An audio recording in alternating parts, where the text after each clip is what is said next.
Against laws तो हमारे बहुत ही स्ट्रिंजेंट बन गए हैं, लेकिन उसका हमारी सोसाइटी पे कोई मेजर इम्पैक्ट नहीं दिख रहा है। रेप के अलावा और भी बहुत तरह के क्राइम्स हैं, क्रिमिनल इंटिमिडेशन अगेंस्ट वुमेन है जो उनकी मॉडेस्टी को हर्ट करता है, जैसे कि स्टॉकिंग हो गया, वॉयरिज्म हो गया। इस तरह की प्रॉब्लम्स इतनी सारी हैं कि इनको प्रूव करना बड़ा मुश्किल है। और इसी के साथ साथ एक और भी इशू है, सिर्फ फीमेल्स के लिए नहीं, ये तो मेल्स के लिए भी है। इनको प्रूव करना इतना मुश्किल है कि कई बार हमें अगर लग रहा है कि केस बिल्कुल सही है तो हो सकता है कि उसे प्रूव ना कर पाए। वो लेडी अगर प्रूव ना कर पाई सही केस को तो जो परपिट्रेटर है वो बच जाएगा क्रिमिनल होते हुए। और अगर क्रिमिनल बड़ा स्ट्रांग है और वो ये प्रूव कर पाया कि मैंने कुछ नहीं किया तो क्रिमिनल होते हुए वो बचा था। और अगर फीमेल स्ट्रांग है, अब तो बहुत सारे फॉल्स केसेस भी आ रहे हैं, तो बेचारा वो मेल गया। और आजकल इसीलिए आप देखो मेल भी बहुत सारे ये कह रहे हैं कि उनके साथ भी नाइंसाफ़ी हो रही है। तो एक्चुअली ये बैलेंस बिठाना बहुत मुश्किल है। लॉज बनाना आसान है, उसका एग्जीक्यूशन उतना ही मुश्किल। So welcome to this new video of Legalogy is fun. और इसमें अब हम नए सेक्शंस को करेंगे, ऑफेंसेस अगेंस्ट वुमेन सेक्शन 75 से लेकर सेक्शन 79 तक। पर आगे बढ़ने से पहले अगर आपने मेरे चैनल को लाइक शेयर और सब्सक्राइब नहीं किया है तो प्लीज़ फटाफट से लाइक शेयर और सब्सक्राइब कर दो। और कमेंट्स में मुझे ये बताना बिल्कुल मत भूलना कि मैं और क्या क्या इम्प्रूवमेंट्स करूँ। एक बार एक ओवरव्यू, इन वीडियोस में हम आईपीसी और बीएनएस का सेक्शन वाइज कंपैरिजन करते हैं। हर सेक्शन में जो जो चेंजेस आए हैं उनको भी डिस्कस करते हैं। और ये मेरी आपको गारंटी है कि आपको अब बीएनएस के लिए कहीं भी और जाने की ज़रूरत नहीं पड़ेगी, चाहे आप कंपटीशन दे रहे हो या फिर एलएलबी का एग्ज़ाम दे रहे हो या सिर्फ सीखना चाहते हो। क्यों? क्योंकि इसमें मैंने बहुत सारे ऐसे केस लॉज लिए हैं जिनमें इन सब का एप्लीकेशन है। लॉ को पढ़ना आसान है, लॉ को अप्लाई करना मुश्किल है। और लॉ को पढ़ के आपकी लाइफ में कुछ नहीं होना, आपको अपने केस जीतने हैं। और केस जीतने के बाद ही आप एक अच्छे लॉयर बनते हो। तो हम केस को, स्टडीज़ को साथ साथ करते जाएंगे। तो without wasting any more time हम जो है अपने सेक्शन 75 से स्टार्ट करेंगे। सेक्शन 74 तक हम कर चुके हैं। सेक्शन 75 अब डील करता है सेक्शुअल हरासमेंट से। अभी मैंने आपको पिछले वाले वीडियो में भी बताया था, अगर आपने ना देखा हो तो प्लीज़ उसे देखना। सेक्शन 354 हम पिछले वीडियो में कर चुके हैं, जिसमें हमने डील किया था criminal force and assault against women, जिसमें ये असॉल्ट वुमेन का था उसकी मॉडेस्टी को आउटरीच करने के लिए। आउटरीच द मॉडेस्टी मतलब सिर्फ क्रिमिनल असॉल्ट नहीं था, वो तभी हम मानेंगे जब वो उसकी फेमिनिन मॉडेस्टी को हर्ट करे। क्लियर? तो इसमें जो जो ऐसे क्राइम हो सकते हैं हम उनको डिस्कस कर रहे हैं। तो सबसे पहला है 354A जो डील करता है सेक्शुअल हरासमेंट में। अब यहाँ पर भी आप देखो, इसमें दो सब क्लॉजेज हैं, सब क्लॉज 1 और सब क्लॉज 2। सब क्लॉज 1 क्या कहता है? अ मैन, ये भी सिर्फ एक मैन कमिट करेगा। Committing any of the following act, इसमें क्या क्या है? Physical contact and advances involving unwelcome and explicit sexual overtures, मतलब किसी भी गलत तरह से छूना या कोई भी ऐसी गलत हरकत करना जिससे कि वो जो लड़की है उस पर एक गलत मैसेज जाए, या एक कोई भी ऐसी डिमांड करना जो कि सेक्शुअल फेवर्स, क्यों आना, शाम को मिलेंगे, चलते हैं, या फिर पोर्नोग्राफी दिखाना against the will of the women. अगर वो इंटरेस्टेड नहीं है, उसने अगर नो कह दिया है तो उसको दिखाना, या फिर कोई भी सेक्सुअल रिमार्क्स करना कि आज तो तुम बड़ी पटाखा लग रही हो, या ऐसा कुछ भी बोलना, वो इसमें सेक्सुअल हरासमेंट में काउंट होता है। अब ये देखो, इसको प्रूव करना कितना मुश्किल है, ज़्यादातर ये बातें अकेले में होती हैं। अब यहीं पर सारा डिपेंड करता है कि डिफेंस स्ट्रांग है या प्रोसिक्यूशन। जो भी स्ट्रांग होगा अपने पॉइंट को प्रूव कर पाएगा, इसमें उसी वही पनिशमेंट दिला पाएगा।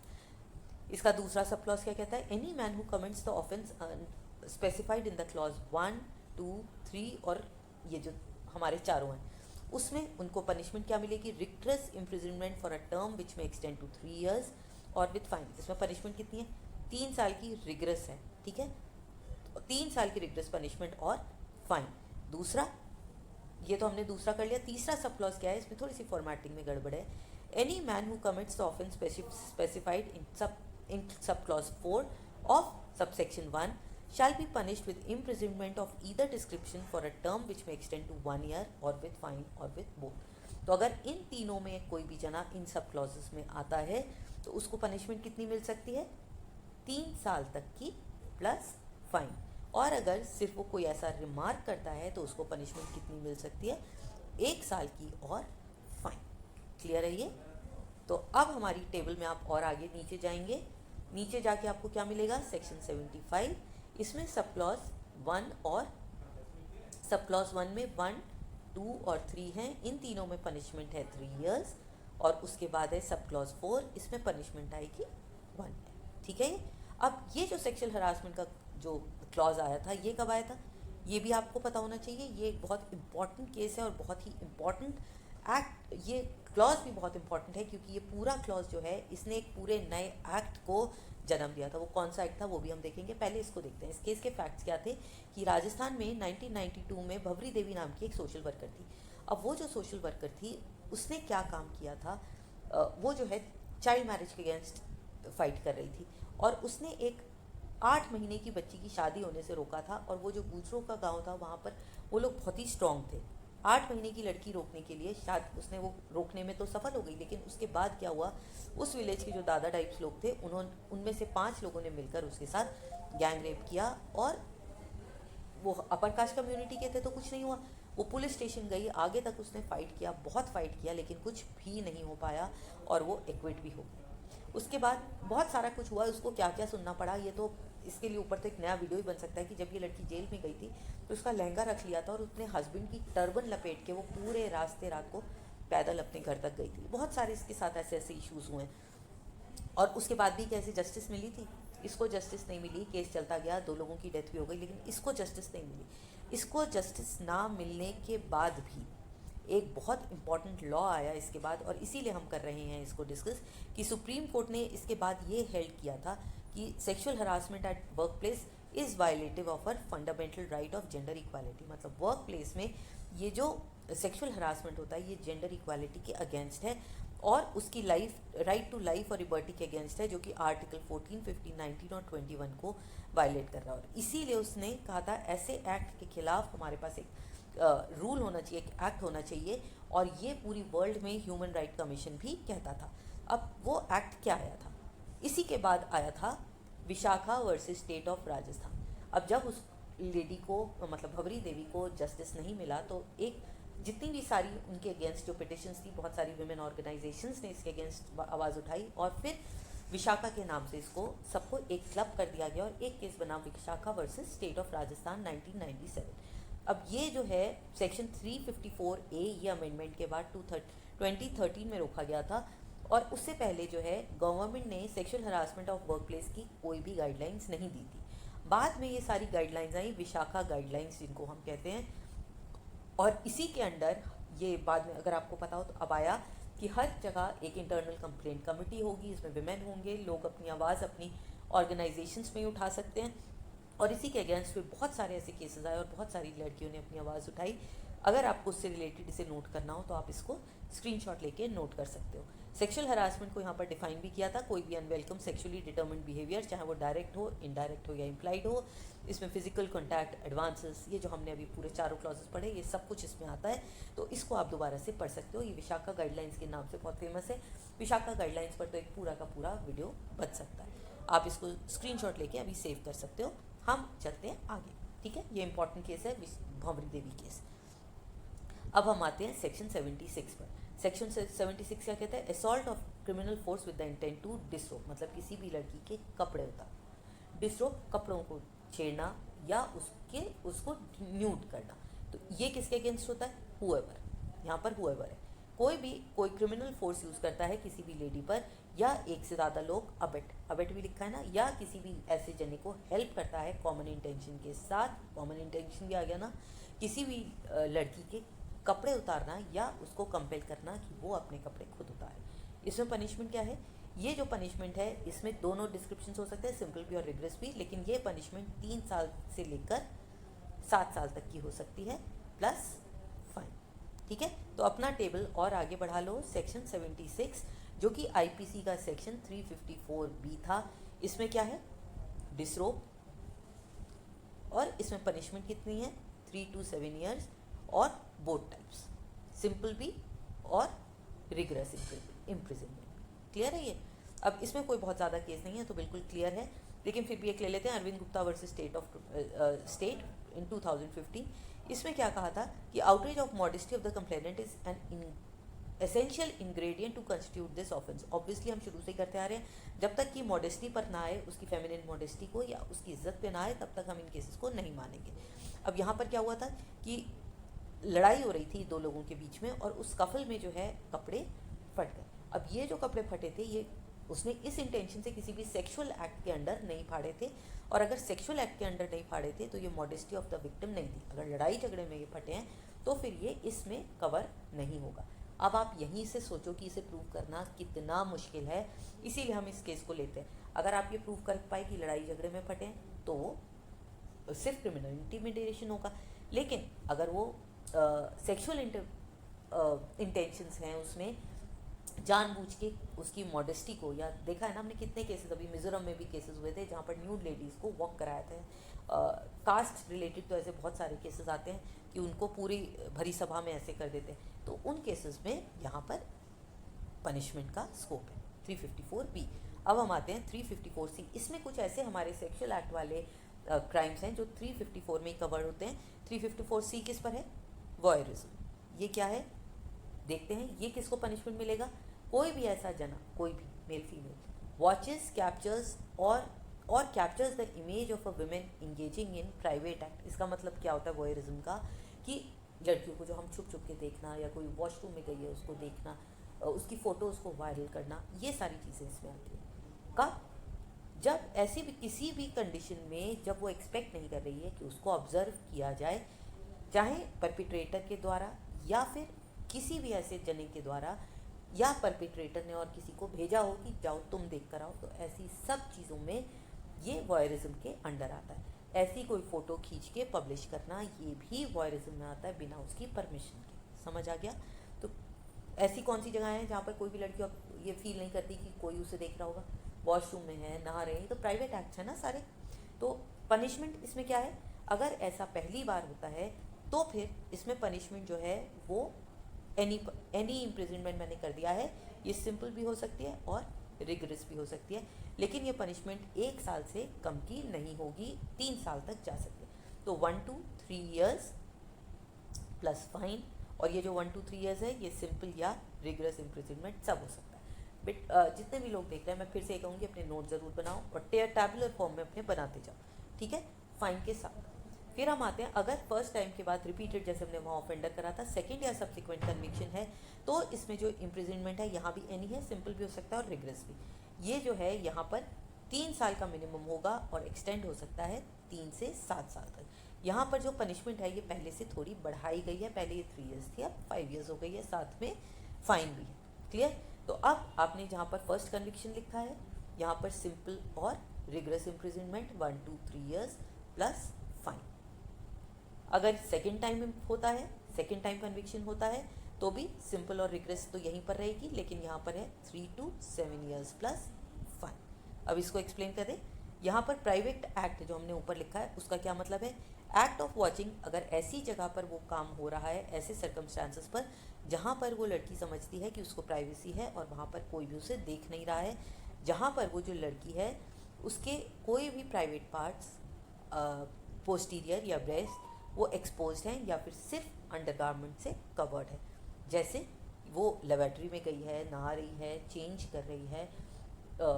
बहुत, ये आपने सुना भी होगा, बहुत जगह ऐसा केस आया था कि मॉल में शीशा लगा हुआ है और इस शीशे के थ्रू कोई भी जना देख रहा है, या वहाँ पर सीसीटीवी कैमरा है और कोई भी जना अगर मॉल में जाके चेंज कर रहा है, तो ये भी वॉयरिज्म में आता है और ये भी एक क्राइम है। क्लियर? एक्सप्लेनेशन 2 क्या है? जहाँ पर विक्टिम की कंसेंट से इमेजेस ली गई हैं या वीडियो ली गई हैं, लेकिन उसने सिर्फ एक परपिट्रेटर जिसने वीडियो ली है उसी के लिए बनाई है, उसे डिसेमिनेट या और लोगों को या किसी भी थर्ड पर्सन को देने की परमिशन नहीं है। ऐसे में अगर वो जना अब उन फोटोज़ और वीडियोज़ को किसी भी और के साथ शेयर करता है, डिसेमिनेट करता है, सोशल मीडिया पर डालता है, किसी भी तीसरे जने को भी, सिर्फ एक और जने को भी अगर देता है, तो वो भी वॉयरिज्म के अंडर आता है। ठीक है? इसको भी प्रूव करना कोई आसान नहीं है। क्लियर? अब 2019 का एक केस था, स्टेट वर्सेस सैलेश। इसमें जो है डिटर्मिन करना ये था कि वॉयरिज्म जो है ये लड़कों के लिए तो बड़ा मजे का है, उन्हें क्या लगता है बस एक देख ही तो रहे हैं और क्या कर रहे हैं, मज़ा आ रहा है ना। लेकिन ये लड़कियों के लिए इतना बड़ा एक मेंटल टॉर्चर है। आप खुद ही ये सोचो, आप मॉल में कपड़े चेंज कर रहे हो और अगले दिन आपको अपनी फ़ोटो वीडियो वायरल होती मिले तो कैसा लगेगा। तो ये जो है विमेन राइट का प्राइवेसी है और ये उसको इनसिक्योर बनाता है और इसीलिए उसकी मॉडेस्टी को हर्ट करता है और वो इस ऑर्डर के अंडर आता है। एक और था district collector honey trap case, ये 2023 का केस है और ये अभी बड़ा ही फेमस केस हुआ था। इसमें क्या हुआ था, रिसेंट एडिशनल कलेक्टर जो था उसने किसी केस से रिलेटेड स्पाई कैमरास ऑफिस के अलग अलग चेंबर्स में लगा दिए थे। तो इसमें क्या कहा गया था, इस केस में, सिर्फ इसी केस में, ये जो रेजिडेंट एडिशनल कलेक्टर थी ना, ये फीमेल थी। अगर ये मेल होता तो इसको ये एक्सक्यूज़ नहीं मिलता। तो ऐसे केस में इसको इसलिए छोड़ दिया गया था क्योंकि ये जो है विमेन पर है। लेकिन यहाँ पर एक्चुअली अब अब ये हुएवर है, तो अब ये विमेन के लिए अगर अब का ये केस होगा बीएनएस के अंडर ये भी इसके अंडर परपिट्रेटर मानी जाएगी, ऑफेंस इसने किया माना जाएगा। आईपीसी के अंडर ये फिर भी बच गई थी।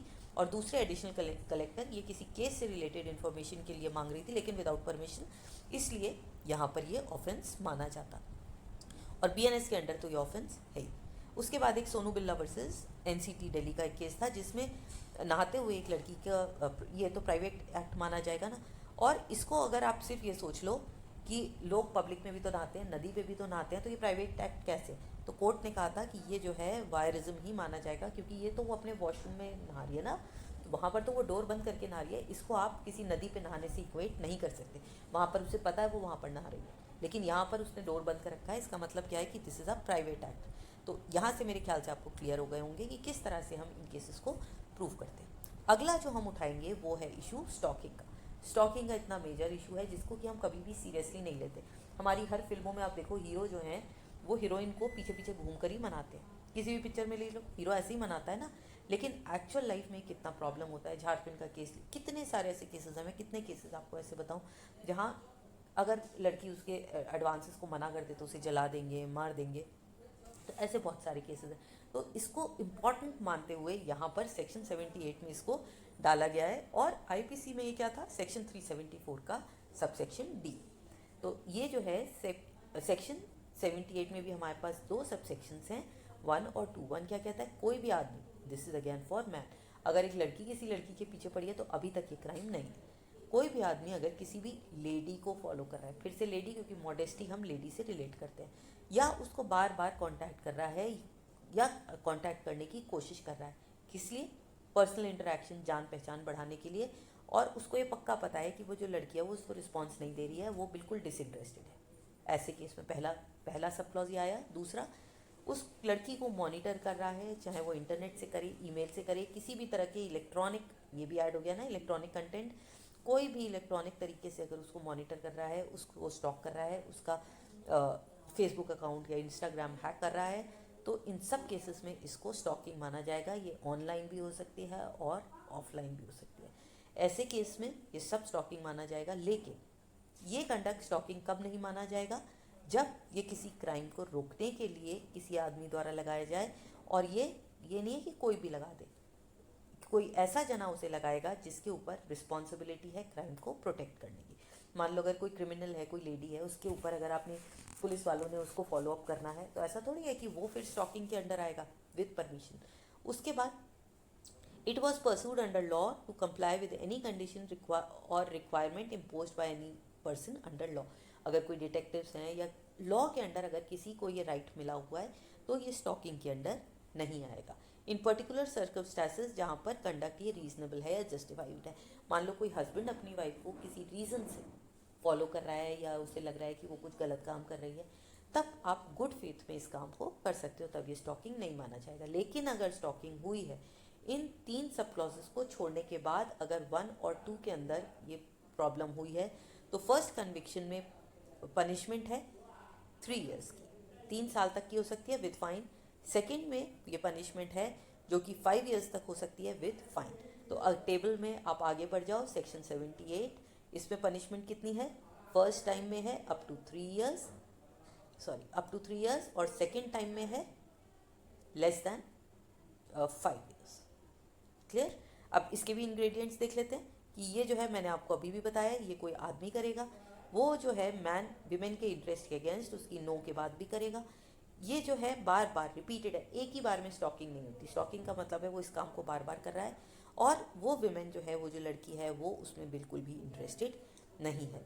इसके कुछ मेजर केसेस देखते हैं। कुछ मेजर केसेस तो आपने सुने ही होंगे, ये वाला तो आपने हो सकता है सुना ही हो। केरला हाई कोर्ट ने बिल्कुल रिसेंटली रखा था कि सिर्फ एक अगर कोई थ्रेट करा है किसी आदमी ने किसी औरत को, तो ये जो है, ये जो थ्रेट है, ये सेक्शन 354D, क्योंकि हम जितने भी केसेस कर रहे हैं ये आईपीसी के, अभी तक हमने बीएनएस का कोई केस नहीं किया।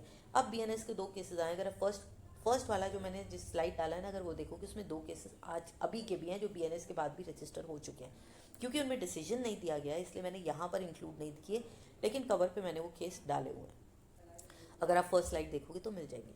इसमें क्या हुआ है कि एक ही बार में सिर्फ एक बार धमकाने का मतलब ये नहीं है कि कोई भी जना स्टॉक कर रहा है। इसके लिए रिपीटेड एक्शन होना चाहिए और बार बार उस लड़की को मना ही करना चाहिए, जिससे पता चले कि वो डिसइंटरेस्टेड है। ये तो बिल्कुल अभी 2023 का केस है और ये बहुत पुराना केस है और बहुत मेजर केस था। संतोष कुमार सिंह वर्सेस स्टेट, ये सीबीआई के थ्रू आया था। प्रियदर्शनी मट्टू, जिसमें एक 25 ईयर ओल्ड लॉ स्टूडेंट ने स्टॉक किया था, रेप किया था और मर्डर किया था। बड़ा ही कॉन्ट्रोवर्शियल केस था, उसको डेथ पेनाल्टी हुई थी और बाद में बहुत लोगों ने कहा था कि वो शायद इनोसेंट था, पर ये कहीं भी प्रूव नहीं हुआ था।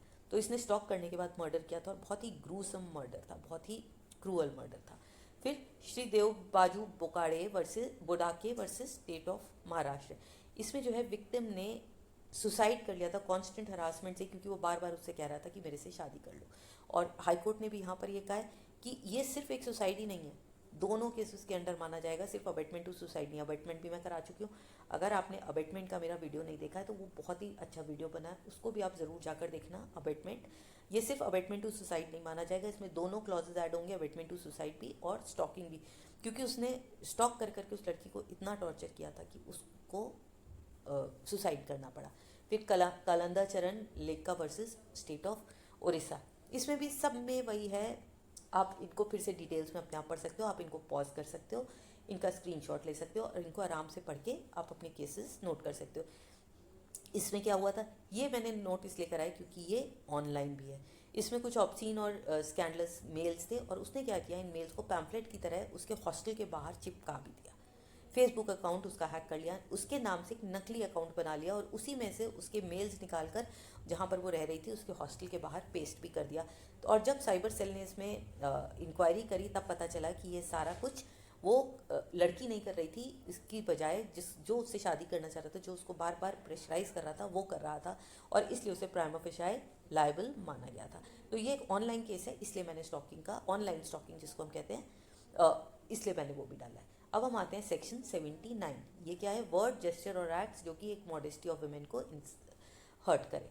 ये कौन करेगा, हुएवर, मेल या फीमेल या ट्रांसजेंडर, तीनों जेंडर्स इसमें है, जो कि किसी भी विमेन की, इसमें जो परपिट्रेटर है वो कोई भी हो सकता है लेकिन विक्टिम हमेशा विमेन होगी। कब, अगर वो कोई भी ऐसा शब्द निकालता है, कोई भी ऐसी आवाज़ निकालता है या जेस्चर करता है, जेस्चर भी हो सकता है, आवाज़ तो कैसी भी निकाल सकते हो ना, जो दूसरे जने को ऑब्जेक्ट करे या दूसरे जने पे कहीं सेक्सुअल टोन हो उसमें, और ऐसे कोई भी वर्ड, साउंड या जेस्चर, कोई भी ऐसा ऑब्जेक्ट जो विमेन की प्राइवेसी को इंट्रूड करता है, उसको हम इस सेक्शन में डालते हैं। ये आईपीसी का सेक्शन 509 था। तो अब आप देख रहे हो 228 भी आ गया, 376 भी आ गया, 375 भी आ गया और अब कितनी आ गया, हम बढ़ गए 509। तो आईपीसी में ये पूरे में सारे क्लॉजेस स्कैटर्ड थे, यहाँ पर सारे इकट्ठे हैं। ऐसे में उसको पनिशमेंट क्या मिलेगी, सिंपल इम्प्रिजनमेंट है, कब तक का, 3 ईयर्स। तो अब आप अपनी टेबल में ऐड कर लो सेक्शन 79, इसमें आता है हमारा वर्ड, जेस्चर और एक्ट। पनिशमेंट कितनी है, पनिशमेंट कितनी है, less than 3 years, simple imprisonment plus fine. Okay, एक बार हम जल्दी से इसके भी एसेंशियल्स देख लेते हैं। इसमें भी एसेंशियल्स क्या है, सबसे पहली चीज़ ये है कि इंटेंशन जो है मॉडेस्टी इंसल्ट करने का है। सिर्फ एक वर्ड बोल देना कई बार किसी को हर्ट नहीं करता, मजाक में भी हो सकता है, लेकिन इंसल्ट या मॉडेस्टी अगर उसकी आउटरीच हो रही है तब ये इस केस में आएगा। कोई भी ऐसा वर्ड बोलना जो कि उस लेडी ने सुन लिया और हम उसे सुनाना ही चाहते हैं, उसका इंटेंशन यही है कि वो सुन ले। कोई ऐसा साउंड या जेस्चर बोल करना जिसमें हमारा इंटेंशन ये है कि वो लड़की उसे सुन ले। कोई भी ऐसा ऑब्जेक्ट दिखाना या ऑब्जेक्ट रखना जो वो लड़की देख ले या उसकी प्राइवेसी को इंट्रूड करना। क्लियर, इसको प्रूफ करना, इसको भी कोई बहुत आसान नहीं है, लेकिन इसके फॉल्स केसेस भी हो सकते हैं बहुत सारे। अगर वो लड़की किसी को एक्यूज़ कर दे तो ये सोचो उस आदमी को भी ये प्रूव करना कितना मुश्किल है कि मैंने ऐसा कुछ नहीं कहा, ये तो अकेले में होती है ना सारी चीज़ें।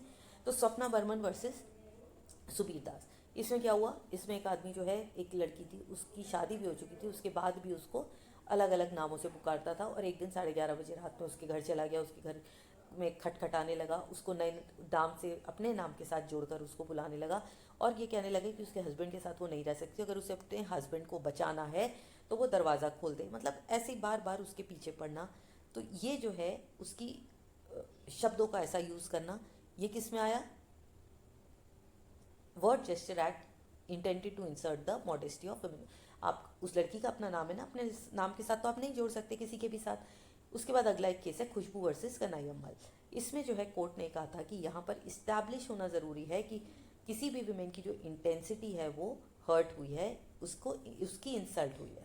इसमें अलग अलग व्यूज़ हो सकते हैं। और इसमें खुशबू जो फिल्म स्टार है वो बोली थी, वो एक इंडिया टुडे को इंटरव्यू दे रही थी और उसमें उसने अपना कुछ व्यू रख दिया था एक्स्ट्रा मैरिटल अफेयर्स पर, लिव इन पर। तो वो लोगों को हर्ट कर गया था। तो इसमें कोर्ट ने ये कहा था कि अपना व्यू तो कोई भी जना दे सकता है ना, जो भी व्यूअर है जो उनको पढ़ रहा है उसके पास अपनी अपनी सोच है, वो उसको इंटरप्रेट किस तरह से करे। तो इसमें खुशबू के ऊपर ये जो केस था इसमें उनको एक्यूज़ नहीं माना गया था। लेकिन ये केस क्यों चल पाया था? क्योंकि यहाँ पर हुएवर है। तो अपना व्यू तो कोई दे सकता है ना, ये तो नहीं है कि आप अपना व्यू भी नहीं दे सकते। और उसने इस इंटेंशन से भी नहीं बोला था कि किसी भी विमेन की इज्जत या उसकी इंसल्ट हो। तो इस केस में उसे लायबल नहीं माना गया था। फिर deputy inspector general of police and another versus S Samuthi Raman. इन केसेस को आप नोट कर लो, इसका स्क्रीनशॉट ले लो, मैं बहुत डिटेल्स में नहीं बताऊंगी। इसमें भी एक पुलिस ऑफिसर था और उसको ही ईव टीज करते हुए पकड़ा गया था। क्रिमिनल और डिसिप्लिनरी प्रोसीडिंग्स चली थी और उसको डिसमिस कर दिया था सर्विस से। लेकिन ये एक लीगल मैटर भी था और कोर्ट ने कहा था इसमें बर्डन ऑफ प्रूफ जो है वो प्रोसिक्यूशन के पास है। बर्डन ऑफ प्रूफ ये हम एविडेंस में करेंगे।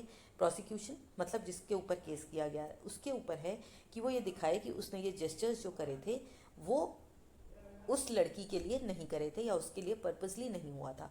तो जब पुलिस वाला ही करेगा तो उसके ऊपर एक्शन तो होगा ही ना। तो पुलिस वाले भी अगर करेंगे तो फिर लोगों को बचाएगा कौन?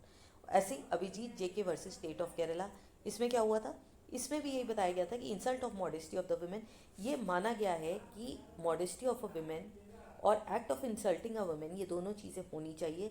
सिर्फ अगर इंसल्ट किया है या किसी को आपने गाली दे दी, मैंने कह दिया आप बहुत पागल हो, बेवकूफ़ हो, तो ये असॉल्ट अगेंस्ट वुमेन या उसकी मॉडेस्टी के ऊपर हर्ट नहीं है और ऐसे केस में कोई पनिशमेंट नहीं मिलेगी। ओके, अब हमने ये पांचों सेक्शंस कर लिए। Now it is again time to think. तो अब ये हम यहाँ पर लेते हैं, there is a quarrel between दो पार्टीज आपस में लड़ रही हैं, पानी लीक कर रहा है कहीं पर और इसी में वो दोनों लड़ने लगते हैं कि ये पानी तेरा लीक कर रहा है, मेरे घर में आ रहा है, ऐसी कोई लड़ाई हुई। और वो उसमें जो है एक आदमी है और एक लड़की है। अब उसमें जो आदमी है ए, उसने विक्टिम बी को गालियाँ दे दी, कुछ गलत बोल दिया और ये जो अब्यूजिव लैंग्वेज है ये ऐसा लग रहा था कि उस लड़ाई में बोल रहा है और ऐसा नहीं है कि वो उसे सेक्सुअल ओवरटोन्स के साथ बोल रहा है। कई ऐसी गालियाँ होती है ना जो सेक्सुअल गालियाँ होती है, तो उसके मुंह से अगर निकली हैं तो उसने सेक्सुअली बोली है या नहीं बोली ऐसा लगा नहीं। तो अब इसमें बताओ ए को सेक्शन 75 बीएनएस में पनिशमेंट मिलनी चाहिए, सेक्शन 74 में, सेक्शन 79 में, या फिर ए इसको इनमें से किसी सेक्शंस में नहीं मिलेगी, मिलेगी तो इनमें नहीं मिलेगी। तो अब इसका आंसर आप मुझे बताओ क्या होगा? इसका आंसर है डी। और ये केस था स्टेट वर्सेस अंकित शुक्ला 2022 में। और इनके अंडर क्यों नहीं मिलेगी? पनिशमेंट मिल सकती है, इनके अंडर क्यों नहीं मिलेगी? क्योंकि ये जो है सेक्सुअल ओवरटोन नहीं है और अगर सेक्सुअल ओवरटोन नहीं है तो ये उसकी मॉडेस्टी को आउटरीच नहीं कर रहा है, उसकी इंसल्ट नहीं कर रहा है। आप क्रिमिनल या फोर्स को यूज़ कर सकते हो लेकिन वो क्रिमिनल वो सेक्सुअल इंटेंशंस नहीं है। तो आई होप आपको ये सारे सेक्शंस अब क्लियर हो गए होंगे।